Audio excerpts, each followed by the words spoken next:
মৌসুমের উষ্ণতম দিন ছিল বুধবার। ৩৬ ডিগ্রি সেলসিয়াস অতিক্রম করল কলকাতার আলিপুরের সর্বোচ্চ তাপমাত্রা। কলকাতায় আজ তাপমাত্রা ছিল ৩৬.৪ ডিগ্রি, সঙ্গে ৯৮% আপেক্ষিক আর্দ্রতায় দিনভর অস্বস্তি বজায় ছিল। রাত পোহালে প্রথম দফার ভোট। বৃহস্পতিবার কেমন থাকবে আবহাওয়া? হাওয়া অফিস জানাচ্ছে, দক্ষিণবঙ্গের জেলাগুলিতে বৃষ্টির সম্ভাবনা প্রায় নেই বললেই চলে।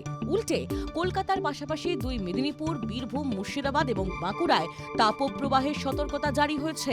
কলকাতা শহরের সর্বোচ্চ তাপমাত্রা ৪০ ডিগ্রি থেকে ৪১ ডিগ্রির আশেপাশে ঘোরাফেরা করবে। মুর্শিদাবাদ ও বীরভূমে ভোটের লাইনে লু বইতে পারে বলেও সতর্কতা থাকছে। অন্যদিকে উত্তরবঙ্গের ভোটারদের জন্য স্বস্তি। বজ্রবিদ্যুৎ সহ বৃষ্টির সম্ভাবনা দার্জিলিং ও কালিম্পং, জলপাইগুড়ি ও আলিপুরদুয়ারে। মালদা ও দুই দিনাজপুরেও আকাশ আংশিক মেঘলা থাকবে। জি ২৪ ঘন্টা ডিজিটাল। বাংলার আওয়াজ, বাঙালির আবেগ, জি ২৪ ঘন্টা।